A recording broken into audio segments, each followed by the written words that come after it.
Olá, boa noite a todos que nos acompanham aqui pelo Facebook. Boa noite, Malô, tudo bem?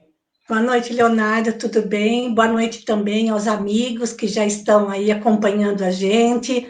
Um abraço aí para a Celida, o Albertinho, nossos amigos Rosane e Matias lá de Portugal. Vejam que a nossa live já está indo longe, né, Leonardo? Que bacana, Exatamente. Tá né? internacional, né? Oh, puxa vida, que gostoso. Então, Um mais uma abra- vez, né, esperando que estejam todos bem, em paz, com saúde, e rogando a inspiração dos bons espíritos para o nosso tema desta noite. Exatamente. Um abraço a todos aí, Fernando, Rosana, Celina, Uhum. Eliana e outros que eu não Isso, consigo ver o nome aqui. tá Bom, certo. nesse 13º encontro, nós vamos trabalhar então sobre a responsabilidade que cada cristão tem no sentido de se iluminar. E nós Sim, tínhamos dúvida, né, em relação ao título, iluminação, né, espiritual isso, ou não. E eu acho que sim, né, Malu, porque nós vamos falar justamente de espírito para espírito, a iluminação que vem logo após ali as bem-aventuranças, o Cristo fala sal da terra e depois uhum, a luz do mundo, trazendo isso, justamente o símbolo mais belo da criação, né, uhum, primeiro dia da criação. Então nós vamos uhum, trazer hoje, eu vou até adicionar na tela aqui, Malu, nós vamos aham, trazer a passagem do Evangelho de Mateus, capítulo 5, versículo de 14 a 16. isso, Não é? Então, Jesus nos diz, então, nessa passagem, vós sois a luz do mundo. Não se pode esconder uma cidade edificada sobre um monte, nem se acende a candeia e se coloca debaixo do alqueire, mas no velador, e dá luz a todos que estão na casa. Assim resplandeça a vossa luz diante dos homens, para que vejam as vossas boas obras e glorifiquem a vosso Pai que estás no céu. isso. E Muito aí, o que, lindo. que nós vamos. Muito lindo. O que, que nós vamos tirar disso, né, Malu? Muito linda São essa passagem, de muito fato, né? linda, exato. E também, Leonardo, na verdade, continua sendo o desenvolvimento da responsabilidade. Nós ainda estamos falando de a responsabilidade do cristão em ser alguém que dê sentido, sabor à vida, mas que também, através das suas boas obras, brilhe junto àqueles com quem ele esteja convivendo. Então, continua sendo essas duas colocações de Jesus, sal da terra e brilha a vossa luz, Jesus continua falando da responsabilidade que cabe a todo aquele que toma conhecimento do Evangelho. Ele traz como responsabilidade a iluminação, né? E aqui nós vamos trazer a Uhum. nossa iluminação e também a do Sim, outro. a do outro, sim. E quando nós buscamos a luz no dicionário, para a gente trazer um pouco mais, aí eu Uhum. procurei lá e eu encontrei que a luz significa claridade, brilho, Sim. aquilo que fornece clareza e que fornece Uhum. capacidade de visão, Certo. né? É, isso. É muita coisa que nós temos para comentar hoje a respeito desses três versículos, não é? E o que, para os judeus, o que significava a luz exatamente, Malu? Porque ele vem falar para os judeus. Vale Sim, lembrar que não existia luz naquela época, né? Thomas Edison exato. veio em 1800 não sei quanto. Pois é. Então, se Jesus tivesse dirigido essa pergunta para nós ocidentais hoje, em pleno século XXI, né, o nosso pensamento seria, bom, se eu sou luz, então eu sou uma onda eletromagnética, eu também sou partícula viajando a uma velocidade de 300 mil quilômetros por segundo. Esse seria o pensamento de um ocidental no século XXI. Mas para os judeus, a quem Jesus se dirigiu, claro que o raciocínio foi completamente diferente. O conhecimento que eles tinham a respeito de luz vinha justamente do Gênesis, da criação, do primeiro livro da Torá, da primeira criação divina. Faça-se a luz, né? Então, é a isso que eles foram conduzidos a pensar e a raciocinar. Então, não podemos pensar que nós somos luz com a concepção hoje do século XXI, uma onda eletromagnética que, ao mesmo tempo, é onda e a partícula, certo, Leonardo? Aí já não é bem isso que Jesus estava dizendo.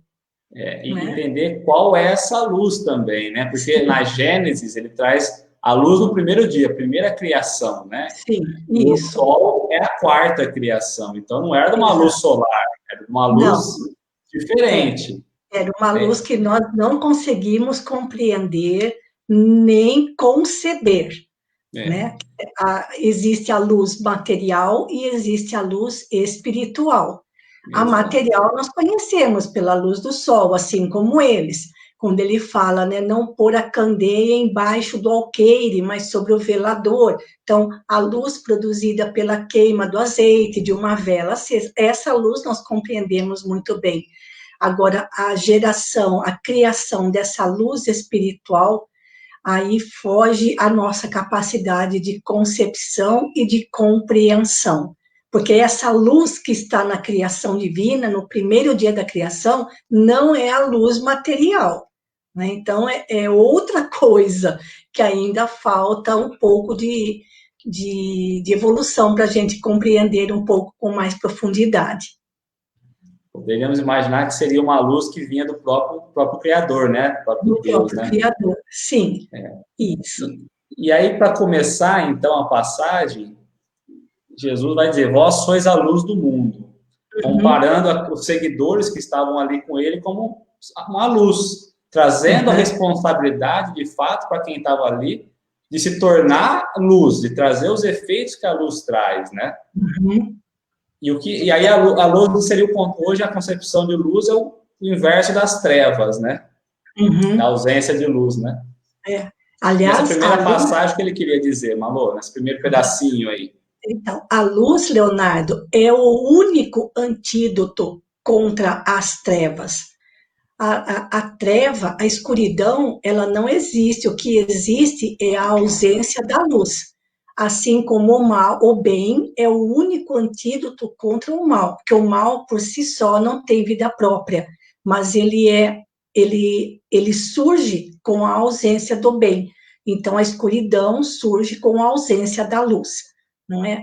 Agora, com essas palavras, brilhe a vossa luz, nós também precisamos pensar no seguinte, que Jesus, remetendo os judeus que o ouviam a se lembrarem de que a luz foi a primeira criação divina, tentava mostrar para eles, olha, pensem um pouco, vocês também são luz, ou seja, vocês são mais do que um corpo humano, vocês são mais do que essa vida de sofrimentos, de opressões pela qual vocês estão passando, vocês são muito mais do que isso. Então, não se preocupem tanto com os desafios, as decepções e os amargores da vida material, porque vocês são mais do que isso. Nós somos mais do que um corpo físico. Nós somos algo mais. E aí, então, Jesus não poderia ter falado para ele, olha, vocês são espíritos, né? Vocês são algo mais do que este corpo físico, vocês são mais do que esta vida dura e sofrida pela qual estão passando. Então, remetendo a lembrança de que a luz foi a primeira criação divina. Então, é nisso que já reside a beleza dessas palavras de Jesus. Se Jesus foi genial ao dizer que eles eram o sal da terra, ele foi divino ao dizer que somos luz, não é? Que brilha a vossa luz. Então, não é para brilhar o destaque do corpo físico, o destaque na vida material, mas o destaque da iluminação espiritual de cada ser, iluminando aos demais, como você disse. Então, a beleza desse trechinho começa por aí, Leonardo. E eu acho que a gente deve ir trechinho por trechinho, né? Nós nem combinamos muito, mas eu acho que deve ir nesse sentido mesmo. Porque né? São 3 versículos, né? Relacionados à passagem, ao tema de hoje. Sim. E aí, nesse convite do brilha a vossa luz, o entendimento que eu tive brilhe a sua luz primeiro, encontre a sua luz, faça ela acender, né? Seja um rastro de luz ali na estrada. Então, nós vamos chegar no outro, mas acho que agora é o momento de brilha a vossa luz, né? Leonardo, pelo que eu estou vendo, algumas pessoas entraram um pouquinho depois, acho que seria interessante você colocar de novo ali os 3 versículos, para que as pessoas que não estejam tão familiarizadas com o Sermão do Monte possam constatar que quando Jesus diz, né, vós sois a luz do mundo, então esse é o primeiro versículo desse bloquinho, onde ele fala do brilhe a vossa luz, né? Ali no 16, resplandeça a vossa luz. Tá? Então, que bonita essas palavras dele, vós sois a luz do mundo, tentando mostrar, então, aos judeus que o ouviam, de que eles eram mais do que uma vida material, mais do que um corpo físico, vivendo uma experiência na Terra com tanto sofrimento, né? E ele também... pode falar. Não, pode falar, pode continuar. E ele diz que não pode se esconder, que não é possível esconder uma cidade edificada sobre um monte. Claro que não. Quando escurece e as luzes se acendem, e hoje nós não precisamos nem de uma cidade, né? Basta que a gente tenha uma antena de transmissão, que normalmente é localizada num lugar alto, é impossível esconder essa torre, né? Quanto mais uma cidade. Então, mostrando que o cristão iluminado espiritualmente, ele vai se destacar, e quando ele fala sobre um monte, ele vai se destacar sobre o monte de exemplos que ele dê na sua vida como cristão, né? E não pela sua projeção social, não é por aí, né? Através da sua montanha, do seu monte de exemplos, de testemunhos como cristão fiel a Jesus, ele não vai conseguir esconder a sua própria iluminação interior. É nesse sentido que podemos analisar este versículo, Leonardo. Eu vou trazer de novo o próprio exemplo que você deu. Se nós estamos na estrada e olhamos longe assim, né, nós começamos a ver algumas luzes na cidade ali, escuro, né? E é justamente isso que ele fala. Se está claro, você não percebe. Mas se está escuro, né, se é um momento complicado, as luzes começam a se destacar. E o cristianismo vem com essa função. Os valores morais que o cristianismo nos traz, ele vencer essa luz, né? Vencer essa cidade edificada. Mas o cristianismo redivivo, o verdadeiro, né? O discípulo justo ali, vencer essas luzes, né? Certo. É nesse sentido, né?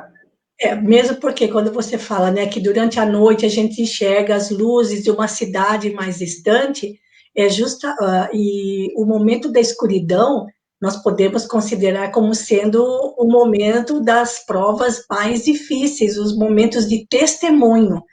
Então, é realmente nesses momentos que o cristão verdadeiro acaba se revelando, não é? Exatamente. Aí não tem como esconder a sua fé, a sua crença, a sua fidelidade ao mestre. É assim. Mesmo que queira, né? Mesmo que esconder, não consegue, tá? Não consegue, isso, porque a postura dele vai ser diferenciada e todos vão notar. Exato. Até pela fé, né, Malu? Isso. Principalmente pela fé, né? E aí ele coloca a continuação, que nem se pode acender a candeia e se colocar debaixo do alqueire, né? Isso. Eu não estou com ele aberto, eu não sei se eu vou errar a sequência, tá? Se eu errar, você me corrige. Não, mas está certo, é isso mesmo. Então, o alqueire, na época, era o tipo de um móvel onde se guardava grãos ou até mesmo líquido, no caso, sobretudo, o azeite. E ninguém iria acender uma candeia e colocar embaixo desse móvel, né? Porque não ia clarear o ambiente. Mas isso é tão lógico, né? Isso é lógico, porque quando nós ficamos sem energia elétrica, nós acendemos uma vela e colocamos em cima da geladeira, no alto de uma estante, porque daí ilumina todo o ambiente. ninguém vai acender uma vela e colocar embaixo da mesa.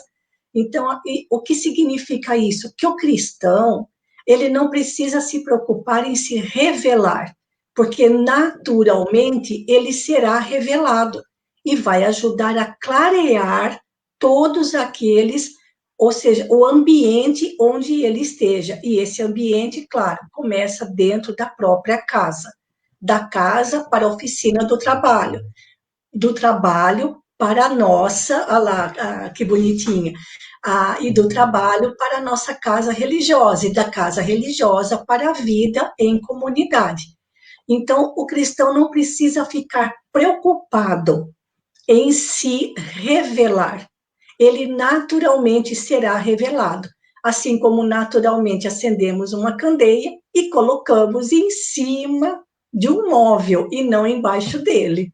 Né? Então, é tudo muito natural, essas palavras de Jesus, dentro da naturalidade das nossas ações mais corriqueiras no dia a dia.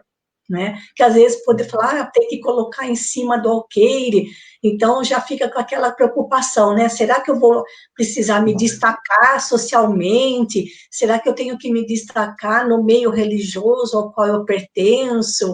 Enfim, essas ilusões que ainda fazem parte, ilusões que a vaidade fica ali atiçando a gente, mas precisamos abandonar esses resquícios de vaidade.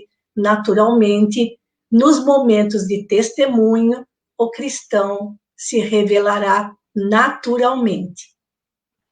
É interessante a gente olhar para isso, a candeia, né, como eu coloquei agora, projetei agora, sendo ali de barro, né, Malu? Colocava o azeite, colocava um paviozinho e acendia, né? E é o que você falou, ninguém vai acender, ainda mais naquela época, acender e colocar em qualquer lugar. Ele vem e ele fala, mas no velador, no local correto, né? Isso. Então, não vamos deixar escondido, porque antes eles guardavam, eles tinham o costume de guardar a candeia apagada embaixo do alqueire, né? Que o alqueire era, né, do vaso, né, do pote. Isso. E ninguém vai acender e colocar escondido mesmo. Tem que colocar acima, não é? Tem que clarear. Ninguém acende uma luz hoje e fecha ela. Não, ela acende. Então, vejam que isso é algo natural. Então, né, puxando pela naturalidade das nossas ações mais corriqueiras, Jesus deixou um ensinamento profundo. Né? E aqui ele vai trazer uma referência também a iluminar o lar, não fora, né? Porque está falando, vem iluminar o lar também, no local adequado, né? É o primeiro lugar, né? O primeiro lugar onde o cristão deve iluminar, né, através dos seus testemunhos e dos seus exemplos, da sua conduta, pelas suas obras, é a sua casa, né? A casa primeiro. Então, primeiro, aliás, na verdade é a segunda. Primeiro é a nossa iluminação interior, né? Que é vós sois a luz do mundo, então nós temos que cuidar dessa luz, dessa iluminação dentro de nós. Em segundo lugar, na nossa casa, e depois para todos. Né? Paulo diz uma carta de Coríntios, né, que temos um tesouro no vaso de barro, né? Então nós temos o evangelho, basta acender para que ele possa se propagar, mas precisa ser aceso. Porque nós estamos falando de acender e esconder, mas antes nós precisamos acendê-lo, né, Malu? Achar essa luz. Isso. E o último versículo, no último versículo, quando Jesus diz, assim resplandeça a vossa luz diante dos homens, para que vejam as vossas boas obras e glorifiquem a Deus. Em algumas traduções, Leonardo, este versículo 16 está com todos os verbos no futuro. Assim brilhará a vossa luz diante dos homens, para que vejam as vossas boas obras e glorifiquem a Deus, tudo jogando lá na frente. Então, a nossa, assim, vamos dizer assim, a conquista desse brilho realmente vai acontecer mais adiante. E o que é mais importante nesse último versículo é quando Jesus diz: assim brilhará a vossa luz diante dos homens, não para que a gente seja glorificado, mas para que Deus seja glorificado. É muito importante essa colocação aí, que nós não podemos pegar o versículo pela metade, né? Se assim fizermos, colocando a luz sobre o alqueire, iluminando-nos interiormente através da vivência do Evangelho, nossa luz vai brilhar. Está lá no futuro. E o futuro se refere à vida espiritual.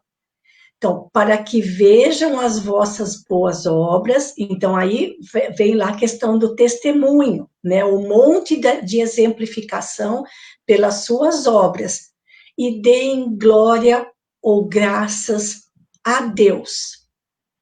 Quando nós encontramos uma pessoa de bem no nosso caminho, num momento em que estamos passando por aflições, o que é que nós dizemos? Graças a Deus encontrei uma boa alma que me ajudou a resolver aquele problema. Não é assim que nós dizemos? Exatamente. E ficamos torcendo para que, quando tenhamos um problema a ser resolvido, possamos encontrar boas almas. Ou então a gente fala assim: nossa, encontrei uma alma iluminada no meu caminho que me ajudou a solucionar um problema que para mim parecia impossível de ser solucionado. Nós falamos isso no nosso dia a dia. E nós damos graças a Deus por ter encontrado aquela pessoa iluminada. Então, que sejamos nós, essa pessoa iluminada, iluminando aqueles que compartilham da nossa caminhada. Não é, Leonardo? Não para que a gente seja exaltado, né? É nesse sentido, né? Tem tantas É uma coisas construção, né?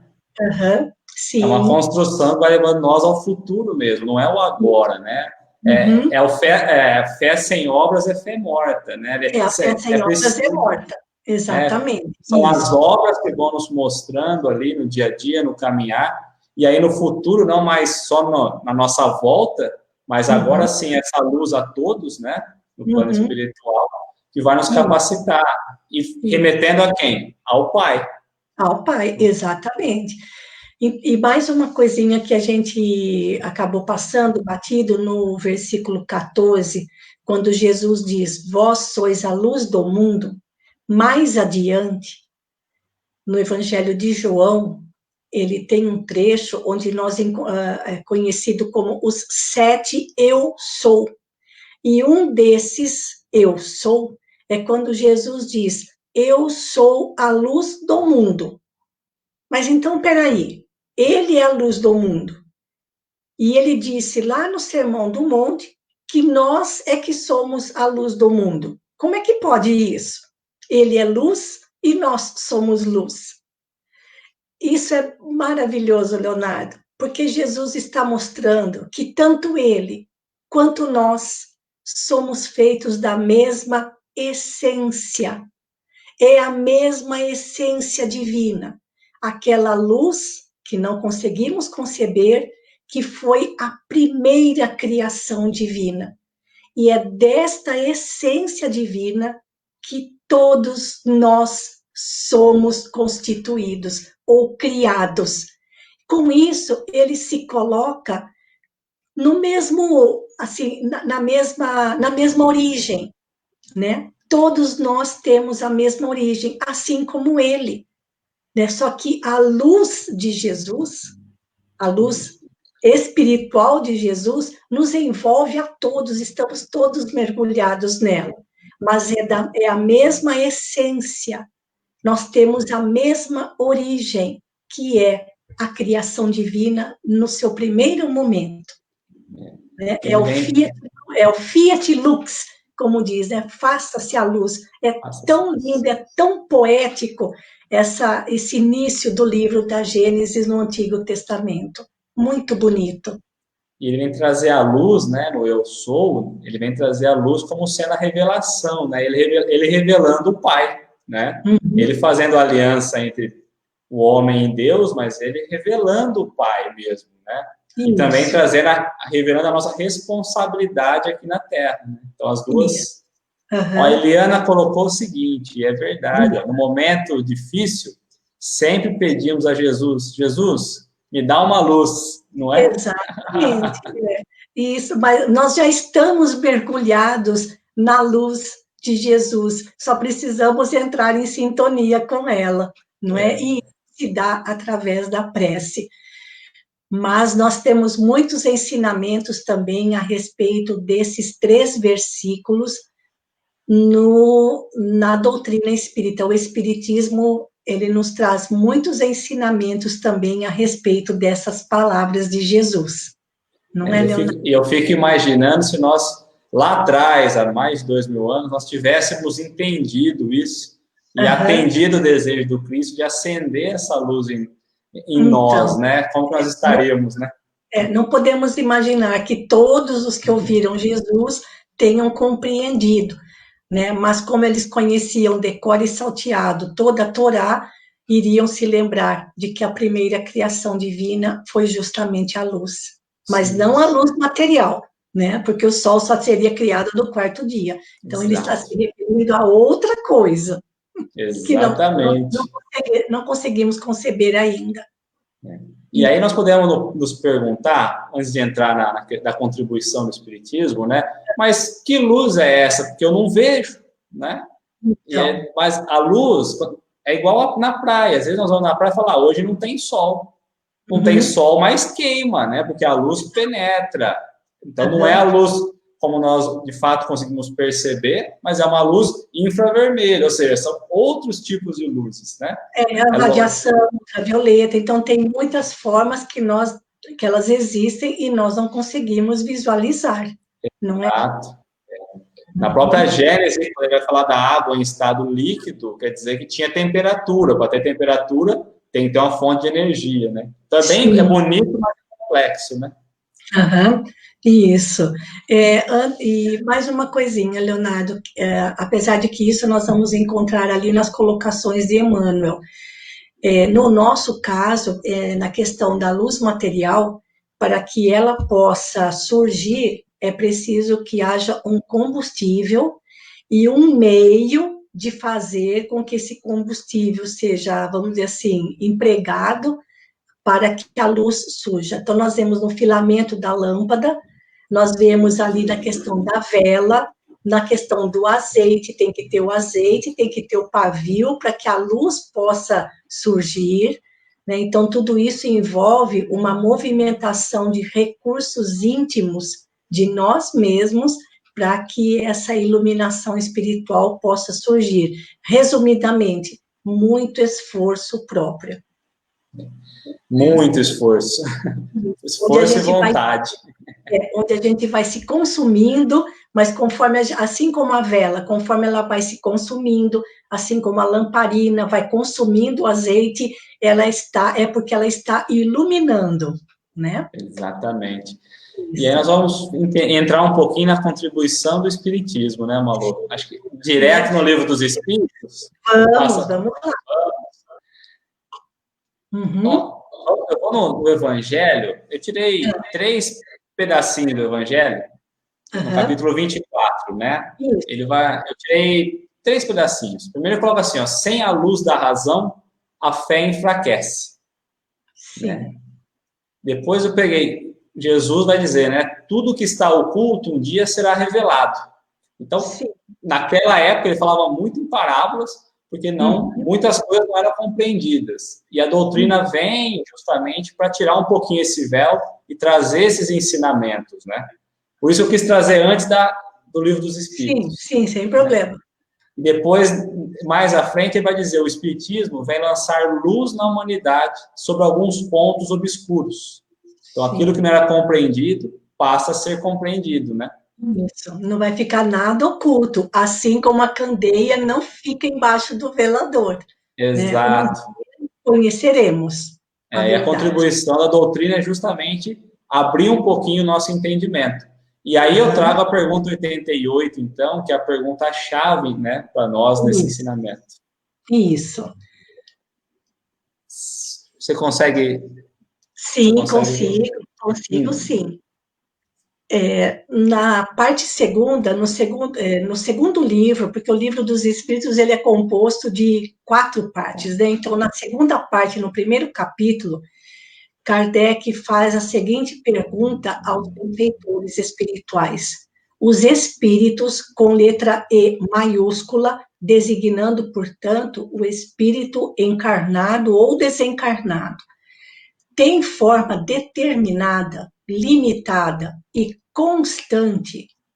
A resposta: para vós, não. Para nós, ou seja, na espiritualidade, sim. Agora é que vem a frase principal. O espírito é, se quiserdes, uma chama, um clarão, uma centelha etérea. Então, o que é o espírito? É uma centelha, é um clarão. Ora, uma chama, um clarão, uma centelha, faz o quê? Brilha, ilumina, não é, Leonardo? E se a criação divina, a primeira criação divina, é a luz, então essa luz, essa essência é a mesma que trazemos em nós. Então, quando Jesus diz, vocês são a luz do mundo, ele estava dizendo, vocês são mais do que um corpo. Nós somos mais do que um corpo físico. Nós somos de essência divina. E essa essência divina, se vocês quiserem chamar de clarão, de centelha, é um pacotinho de energia, na verdade. Nós somos um minúsculo pacotinho de energia que deve vibrar e, quando vibra, brilha. Olha na segunda pergunta, na consideração que Kardec faz nesta mesma pergunta. Essa chama ou centelha tem cor? E eles respondem, tem uma coloração, que para vós vai do colorido, escuro e opaco a uma cor brilhante, qual a do rubi, conforme o espírito é mais ou menos puro. Então, o espírito, quanto menos puro, mais escuro e opaco. Quanto mais purificado, quanto mais redimido, ele vai adquirindo uma cor brilhante. E ele fala, qual a do rubi? E aqui tem outra conexão, Leonardo, porque o rubi é da cor do suco de uva.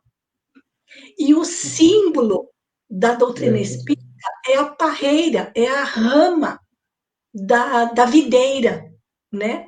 E para que o suco possa sair, é preciso espremer a uva. Então, vejam como as coisas estão interligadas. Né? Então, essa pergunta 88 e aquelas palavras de Jesus, vós sois a luz do mundo, nós temos nessa questão do Livro dos Espíritos a resposta. Nós somos uma partícula, uma centelha, um pacotinho de energia divina. Nós somos um pacotinho de luz. O nosso espírito, que não tem nada de matéria, o que o reveste, o perispírito, é outra coisa.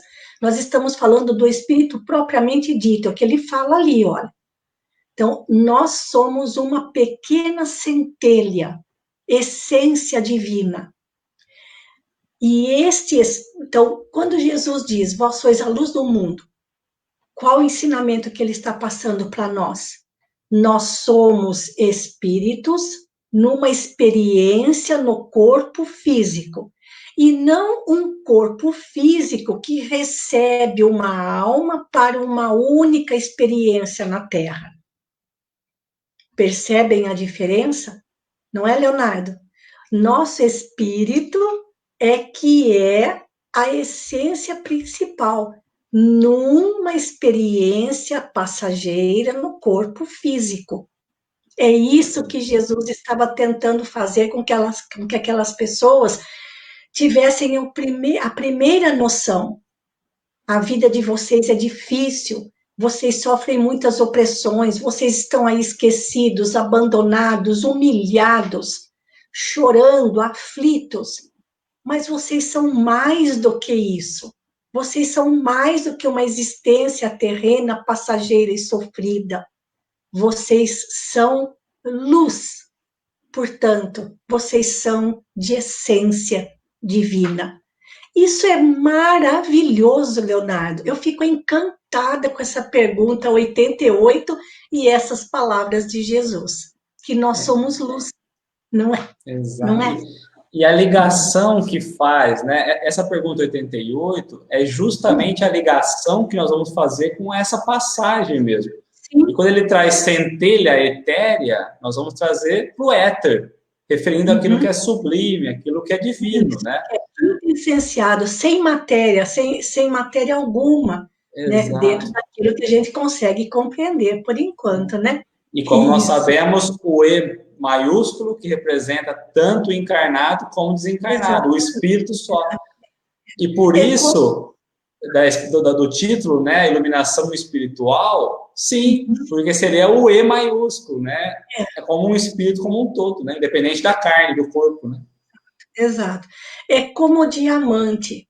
O diamante, ele para que ele, quando ele é encontrado, né, no fundo da terra, misturado às impurezas da terra, ele também sai sujo.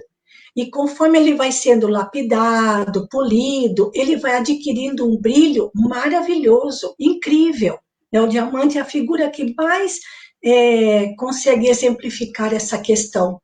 Assim nós também, a nossa centelha divina, o que há de divino em nós, é algo que precisa ser burilado. Os espíritos usam muito essa palavra, o burilamento, o buril, né, que é justamente os sofrimentos da vida que vão lapidando, polindo esse nosso diamante bruto que ainda que existe, né, que ainda somos, para que um dia a gente possa brilhar em plenitude. Mas nós já estamos fazendo esses ensaios através das boas obras que já consigamos praticar nesta vida, né? É muito lindo isso, Leonardo. E quando Jesus também fala que ele também é luz, ou seja, ele, nós, temos todos a mesma origem divina. E por isso que diz que nós somos a imagem e semelhança de Deus, não é no corpo físico, mas é nessa centelha divina, nesse pacotinho de energia que todos nós somos, né? E devemos vibrar, né? Quanto mais intensamente vibrar, mais luz vai produzir, não é? E o que pode dar mais um pouquinho de exemplo para nós, eu me lembrei também, Leonardo, da transfiguração de Jesus sobre o Monte Tabor, onde ele se transfigurou tal qual ele é. É como se o sol, de repente, se aproximasse de nós. A gente ficaria completamente cego ou enceguecido, como ficou Paulo diante de Jesus às portas de Damasco. Porque Jesus se revelou em sua plenitude de luz. Imagine só, não é? E você pega no Atos dos Apóstolos, você vai pegar Paulo já com idade avançada, ele vai falar que a luz do Cristo surgiu um efeito nele que atrapalhou a visão dele até a velhice, né? Então, imagina a luz. E o que eu acho mais assim, quando Jesus traz eu sou a luz do mundo, e nós também somos, ele traz igual a nós, né? Sou igual a vocês. Exato. É a mesma essência, a mesma origem. Né? E assim, só para a gente terminar esse bloquinho, quero destacar essa questão, Leonardo. Ao dizer que somos luz, com os ensinamentos que o Espiritismo nos proporciona, nós aprendemos que nós somos espíritos numa experiência com o corpo material. E não é que não somos corpo material numa experiência com uma alma criada no momento do nascimento. O corpo é passageiro, né? O que é eterno, ou melhor, o que fica para sempre é essa nossa essência divina. E temos várias passagens na experiência material para que essa centelha divina deixe de ser algo opaco para que possa brilhar como um rubi. Quem já teve oportunidade de ver uma pedra rubi lapidada, é um brilho maravilhoso. É lindo o rubi. Então, que espiritualmente a gente possa vibrar a ponto de brilhar tanto quanto brilha o rubi. E trazendo a questão da luz, eu pensei aqui agora, me corrija se eu estiver equivocado. Então ele falava como a luz para eles, né, para os judeus e para nós hoje, eu acendo e apago, como se fosse representar também a reencarnação, né? Acende aqui, apaga lá, acendo lá, né? Então, é um ensinamento tão vasto nessa passagem, tão bonito, né? É muito bonito. Chega até que ativar a filosofia do espiritismo para tirar a essência disso. Tanto é que é uma das passagens muito comentadas, não somente no meio espírita, mas por todas as casas religiosas, não só pela beleza das palavras de Jesus, mas pela profundidade desses ensinamentos. Sim. Né? E aí nós vamos entrar um pouquinho nos benfeitores, né? Mais precisamente, acho que Emmanuel traz muita referência. Emmanuel, né? traz muitos ensinamentos sobre esses 3 versículos, essas palavras de Jesus. Nós trouxemos alguns aqui listados. Hoje nós estamos um pouquinho mais audaciosos, né, Malu? Projetando algumas coisas. Temos que aproveitar os recursos da tecnologia. Acender a luz, né? Isso, estamos. Como depois as pessoas têm a possibilidade de rever, né, o vídeo, então elas vão poderão anotar aí certinho essas referências que estamos mostrando para vocês, nesses livros que facilmente também são encontrados na internet, para quem não tenha em casa, e poder ler todos os ensinamentos de Emmanuel, que amplia essas palavras de Jesus sempre com muita sabedoria, ajudando a gente a compreender melhor o alcance desses ensinamentos do mestre. Né? Tem algum deles que você gostaria de destacar, Leonardo? Pode começar, Malu, eu vou na sequência tua. Pode ir. Não, então assim... É que eu estou projetando na outra, tá.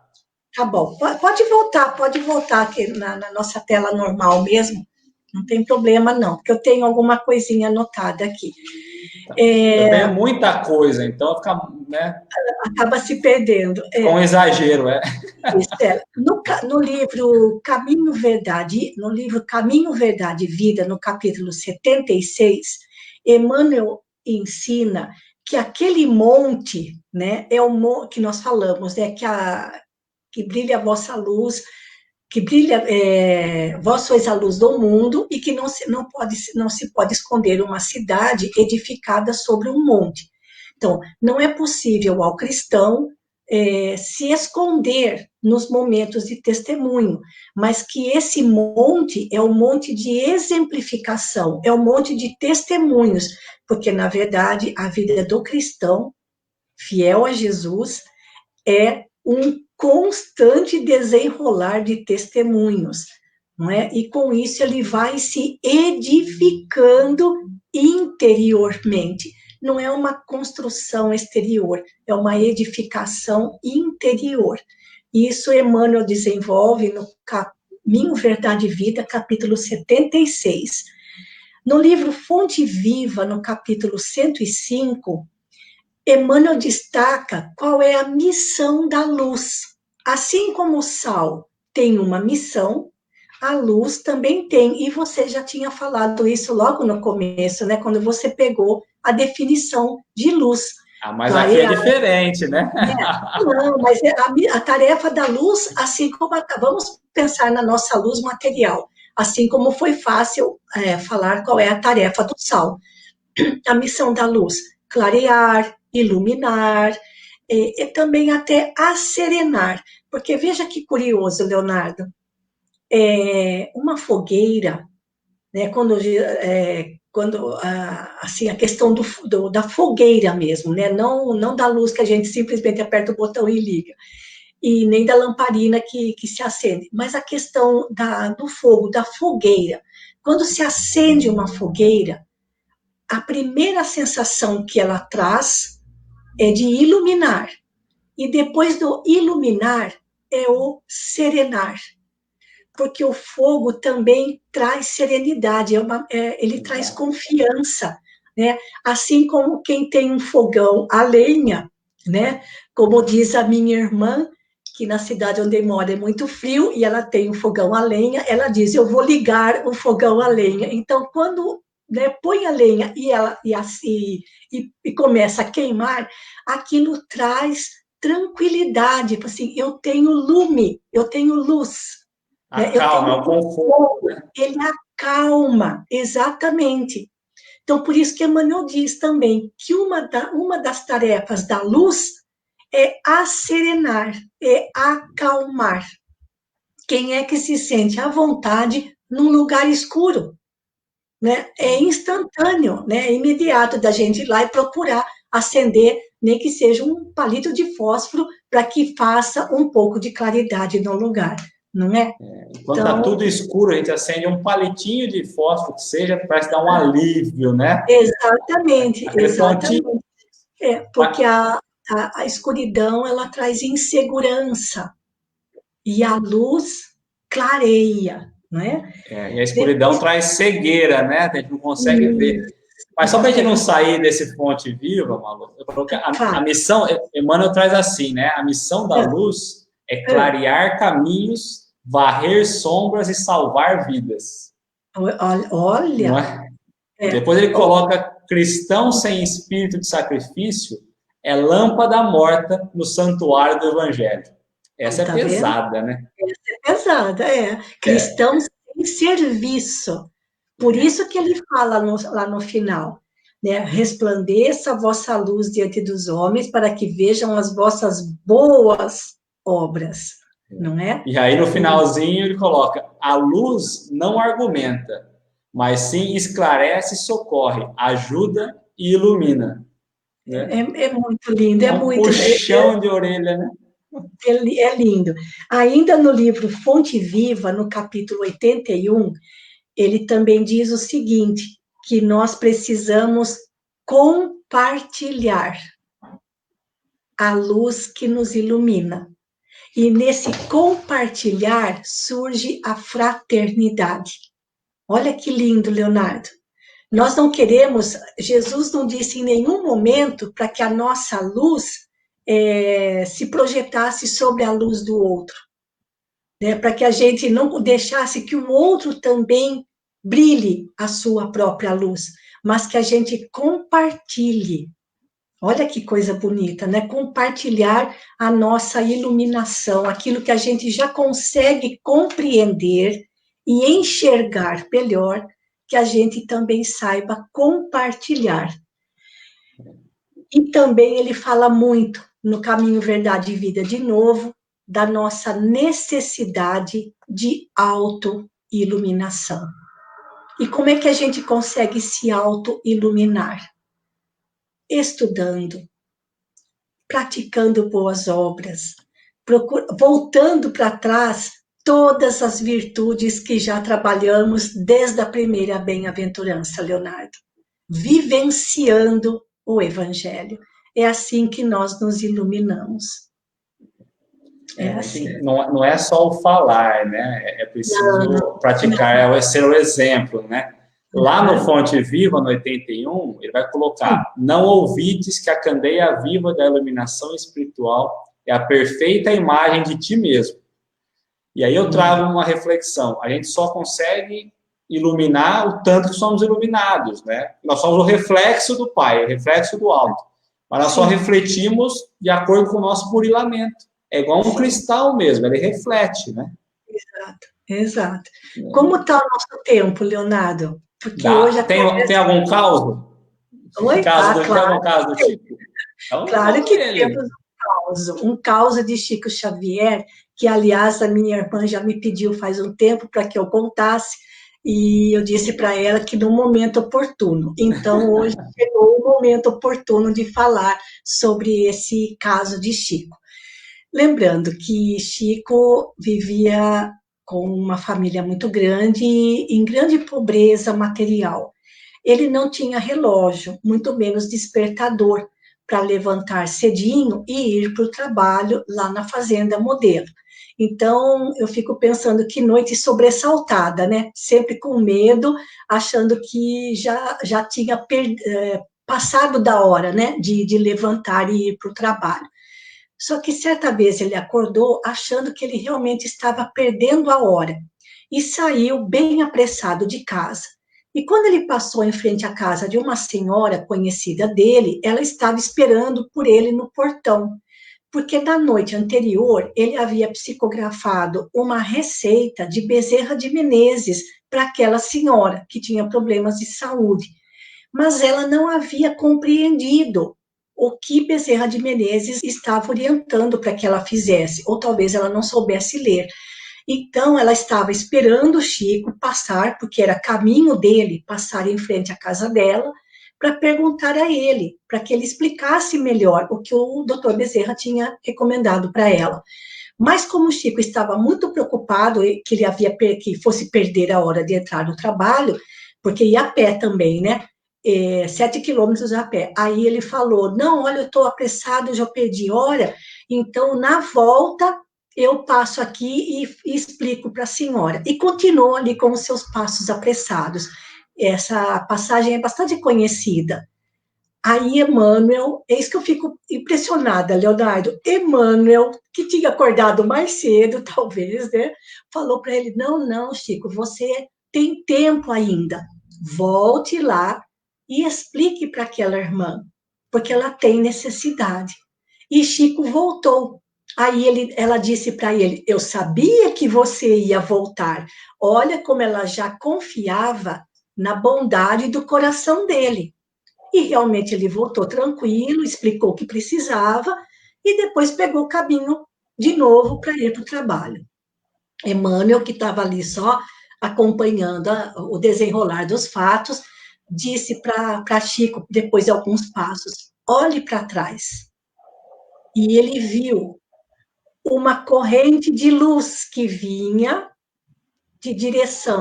na direção dele, partindo do coração daquela senhora. Então, naquele momento, Leonardo, a luz que brilhou foi a luz da gratidão, partindo do coração daquela senhora, não partiu do Chico. O Chico foi iluminado por uma boa obra que ele realizou, né, orientando aquela senhora, mas a luz partiu dela. Ali foi a luz daquela senhora que realmente brilhou em direção ao Chico, pela gratidão.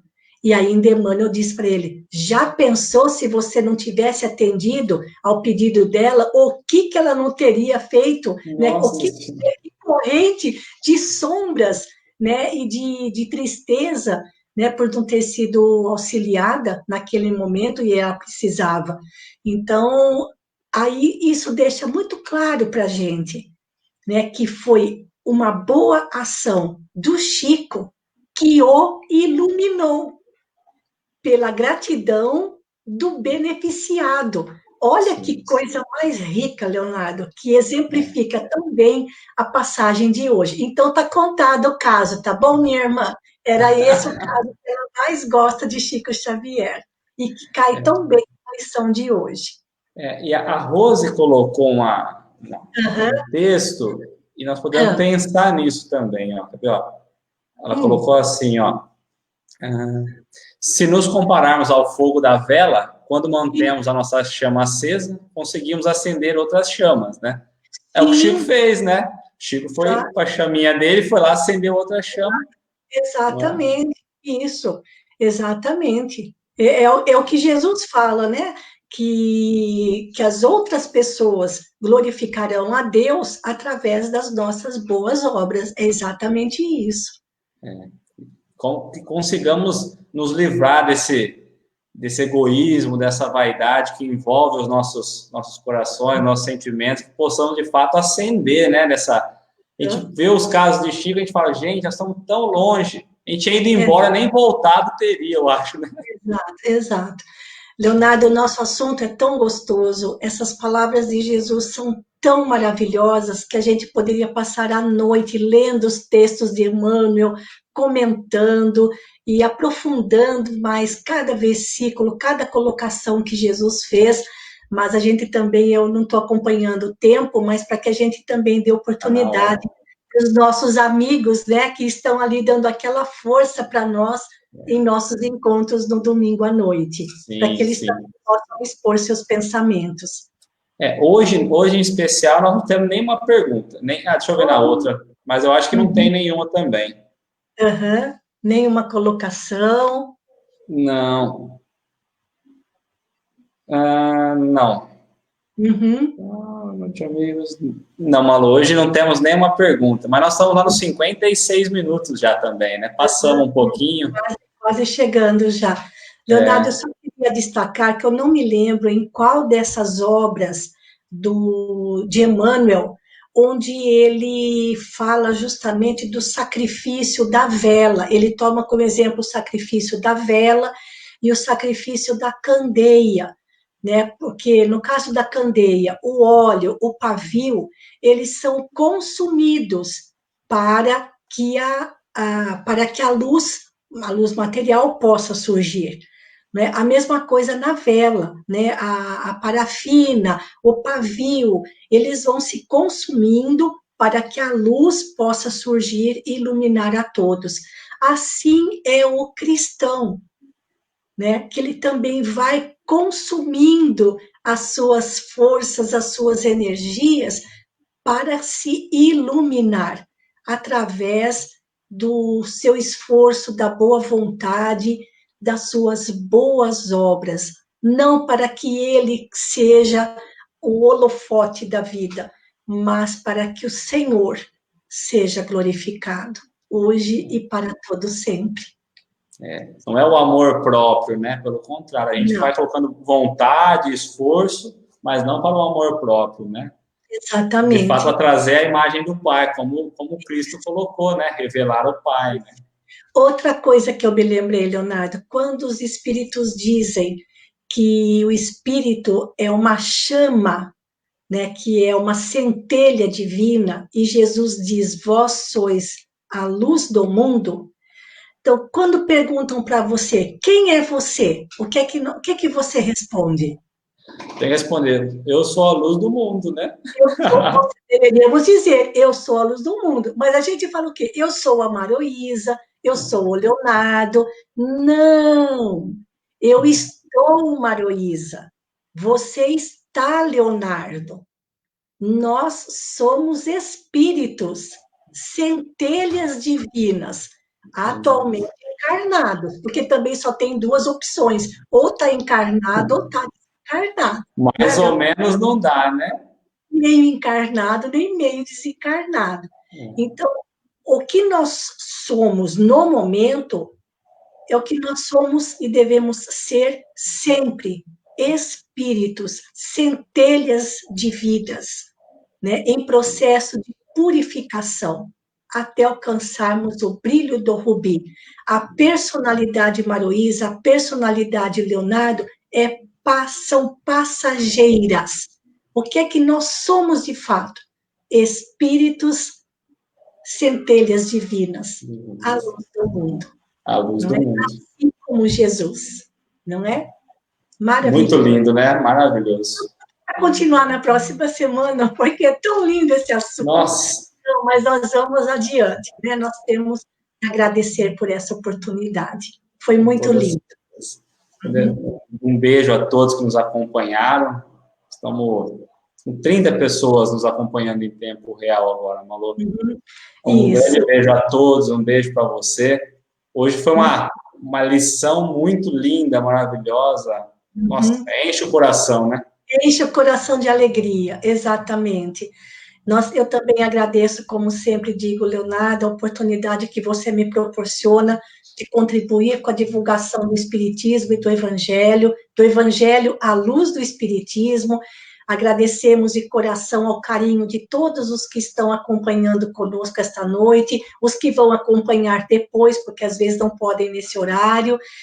Tenham todos uma boa semana, uma boa noite, um bom descanso. Fiquemos com Deus, fiquemos na luz. A luz.